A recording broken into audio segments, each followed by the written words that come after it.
Hello, everyone. I'm Thomas Wieberneit, Principal Analyst of Ad CRM and CRM Evangelist.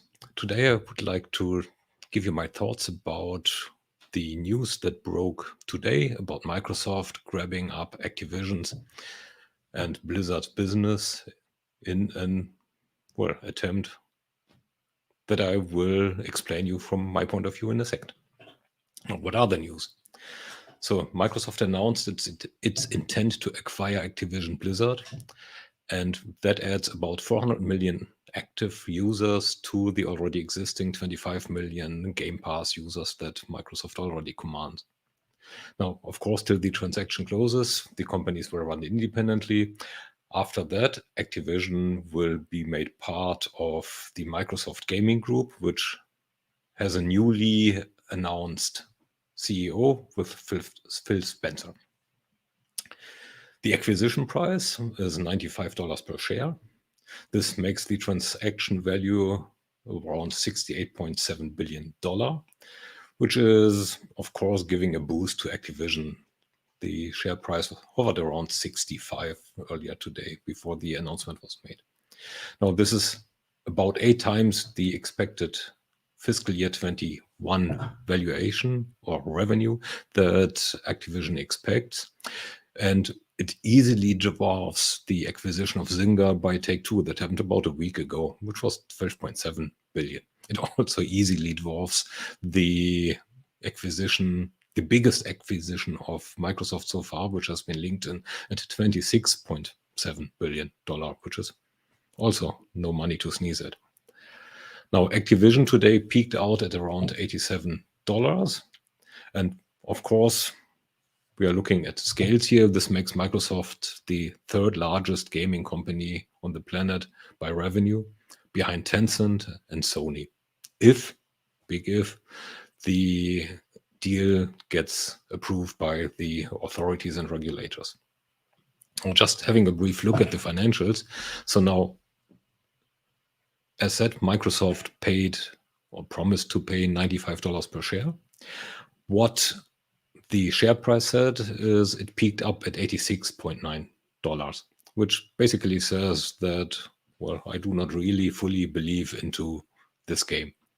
On the other side, we have a sliding market anyways. Microsoft shares as such, well, they continued their slide that they exhibited the past couple of days. Looking at the slightly bigger picture, we have around 3 billion people who are gaming nowadays. 3 billion, which is slightly less than half of the planet's population. It's a lot. Now, millennials and other kids, younger kids, they don't actually know a planet without social media or smartphones. My kids, my oldest is born 26. The iPhone is 20, Facebook is 24, the iPhone was 27. So they just don't know a planet without being connected. On the other side, looking into future, gaming is a key component of what currently is hyped, which is the metaverse, of course. Yeah. And well, Microsoft basically is available on every device. They have the backends, they have the SaaS, they have the PaaS. So they're basically everywhere. Now, in general, there is a move with platform games, there is a move to set standards. You need to set the standards before everybody or anyone else does. And of course, before regulation kicks in.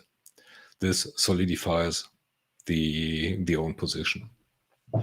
Now, as a side news, according to Shack News, Microsoft had a higher growth target with its Game Pass than it actually achieved. So it was 18 million users or Game Pass holders 1 year ago, whereas they now have 25 million users.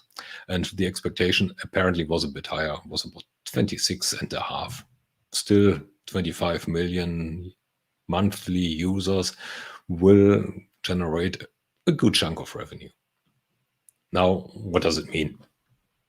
Of course, it's all about metaverse. It's not about gaming only, it's about metaverse. Metaverse, as it is hyped, still is a platform game.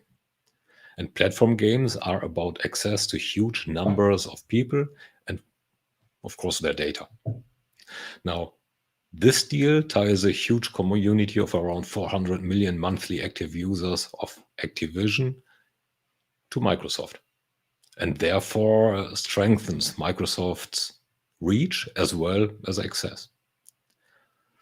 On the other side, looking at Activision, they right now have a vision of, well, a valuation given by Microsoft of 68.7 billion. Looking at the grand scheme of things, they're pretty small fry. If I'm looking at Tencent and Sony, they have valuations of 570 billion and 154 billion. If I'm looking at other players in the community that are looking into Web3 and metaverse and stuff, we are looking at trillion-dollar companies. Well, Microsoft is one of them, but then we have Apple, we have Meta, Amazon probably. So the whole, what I would think, gamma company with double M, not one M, but double M.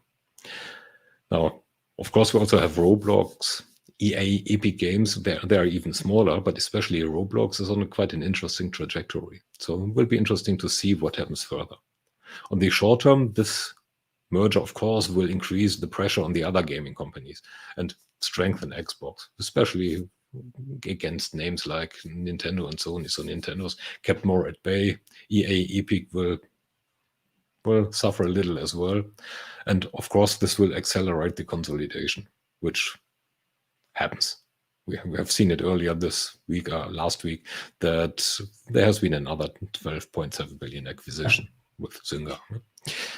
Now, the bad news is this dream of Web3 as being an open and decentralized version of the internet, well, it just floundered. And as a side note again, it floundered for Web 1 and Web 2 as well, which had originally the same aspirations. Be open, be decentral, be fair. What happens, likely again, is that there will be control exerted by a small number of big corporations, unless regulation happens. Now, on another note, we have two very different cultures that are getting together here, especially with Activision having exhibited quite a toxic work culture came up in the last year, and Microsoft having a strong focus on inclusion. So it will be interesting to see what happens there. Yeah. And if I listen to Marshall Lager, a fellow analyst of mine, there is some delicate juggling that needs to happen in order to not mess with the brand and the creatives that are there at Activision and the marketing that is there at Activision, because this is exactly where the mess, as it says, happened. So the question is, where and how do you change people while maintaining the quality of their output and the strength of the brand? This will be very, very interesting. My guess, my point of view, the success of this merger will heavily depend on how successful Microsoft will be able to bridge exactly this gap. That's it for now. Thanks for listening in. Thanks for joining in. If you have any questions or comments, please let me know.